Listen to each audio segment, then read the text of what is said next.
तर रामराम मंडळीनो, मी तुमचा दोस्त आणि होस्ट अभिनंदन तुम्हा सर्वांचं पुन्हा एकदा मनापासून स्वागत करतो आपल्या यूट्यूब चॅनलवर, ज्याचं नाव आहे कुबेर मराठी. सो मित्रांनो, आजच्या व्हिडिओमध्ये आपण विंटेज कॉफीबद्दल या ठिकाणी चर्चा करणार आहोत. मित्रांनो, ही जी काही कंपनी आहे त्या कंपनीचे मित्रांनो क्वार्टर 1 म्हणजे मित्रांनो जून क्वार्टरचे जे काही रिझल्ट्स आहेत ते फायनली ह्या ठिकाणी 19 जुलै रोजी अनाऊन्स झालेले आहेत. काल मी हे रिझल्ट्स कव्हर करू शकलो नाही. सो आजच्या व्हिडिओमध्ये आपण हे रिझल्ट्स या ठिकाणी काय करणार आहोत, कव्हर करणार आहोत. सो सर्वप्रथम बघा, कोणत्याही पद्धतीची इम्पॉर्टंट अनाउन्समेंट तर ह्या ठिकाणी मित्रांनो होताना आपल्याला दिसत नाही. आपण तरी चेक करूया की काही इम्पॉर्टंट अनाउन्समेंट्स आहेत का. सो बघा, काही इम्पॉर्टंट अनाउन्समेंट्स नाही आहे. Dividend, bonus, split, right issue किंवा बोर्ड ऑफ डायरेक्टर्समध्ये काही बदल केलेला आहे असं तरी या ठिकाणी दिसत नाही आहे. सो चला आपण डायरेक्टली काय करूया, ह्या कंपनीचे जे काही क्वार्टरचे जे रिझल्ट्स आहेत ते कसे आलेले आहेत आणि स्टॉकचे व्हॅल्युएशन्स कसे आहेत आणि सध्याच्या लेवलवरती इन्व्हेस्टमेंट करणं फायद्याचं आपल्याला ठरू शकतं का, त्याविषयी डिस्कशन करूया. सो सर्वप्रथम कंपनी काय करते मी तुम्हाला थोडक्यात सांगण्याचा प्रयत्न करतो. सो मित्रांनो, कंपनी काय करते, बेवरेज आणि कॉफी मॅन्युफॅक्चरिंग बिझनेसमध्ये आहे आणि ती कॉफी आणि बेवरेजेस मित्रांनो काय करते, ह्या ठिकाणी एक्सपोर्ट करण्याचं सुद्धा काम करते. ओके, म्हणजे थोडक्यात FMCG सेक्टरमध्ये कंपनी असं तुम्ही थोडक्यात म्हणू शकता. आणि आता आपण बघूया की कंपनीचं जे काही क्वार्टर 1चे जे रिझल्ट्स आहेत ते कसे आलेले आहेत. सेल्स मित्रांनो बघू शकता 102 कोटींची सेल्स आहे. मागील क्वार्टरमध्ये 105 कोटी रुपयांची सेल्स होती.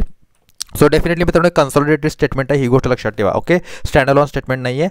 आणि 105 कोटीवरून सेल्स मित्रांनो ह्या ठिकाणी एक साधारणतः 3 कोटीचा ह्या ठिकाणी आपल्याला फरक पाहायला मिळतो, म्हणजे घसरण आपल्याला पाहायला मिळते. जून 2024मध्ये ही सेल्स मित्रांनो 44 करोड रुपयांची होती.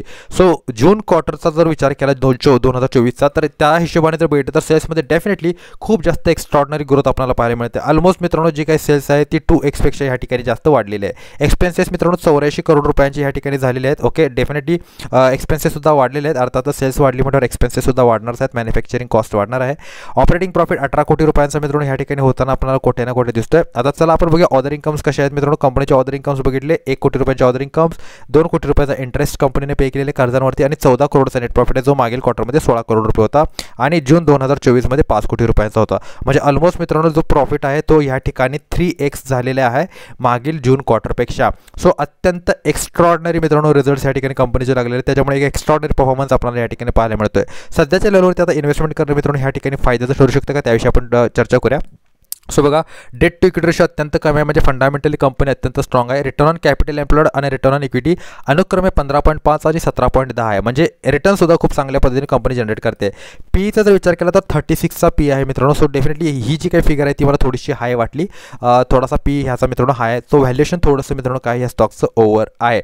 जर मित्रांनो अशाच पद्धतीने मित्रांनो कंपनीची सेल्स वाढत राहिली, कंपनीची जी काही रेव्हेन्यू आहे तो वाढत राहिला, तर ह्या व्हॅल्युएशनवरती जरी तुम्ही हा स्टॉक खरेदी केला तरी सुद्धा मित्रांनो एक लॉंग टर्ममध्ये आपल्याला चांगला बेनिफिट ह्या ठिकाणी मिळू शकतो. आता करंट प्राइस तुम्ही स्टॉकचं बघू शकता 142 रुपयाच्या आसपास आहे, पण माझ्या मते मित्रांनो व्हॅल्युएशन खूप जास्त ह्या ठिकाणी काय झालेलं आहे, स्टॉकचं वाढलेलं आहे. ओके, सो त्यामुळे इन्व्हेस्टमेंट करणं खूप जास्त रिस्की असू शकतं, कारण एक स्मॉल कॅप कंपनी आहे, पण फंडामेंटली अत्यंत स्ट्रॉंग कंपनी आहे हे मी तुम्हाला सांगू शकतो. सो चला, आशा करतो हा व्हिडिओ तुम्हाला आवडला असेल. व्हिडिओ आवडला असेल तर व्हिडिओला लाईक करा, शेअर करा, चॅनलला सबस्क्राईब नक्की करा, कारण तुमच्या सपोर्टची मला नितांत गरज आहे. भेटतो पुढील व्हिडिओमध्ये. तोपर्यंत good bye, take care and good time. Thank you very much all of you.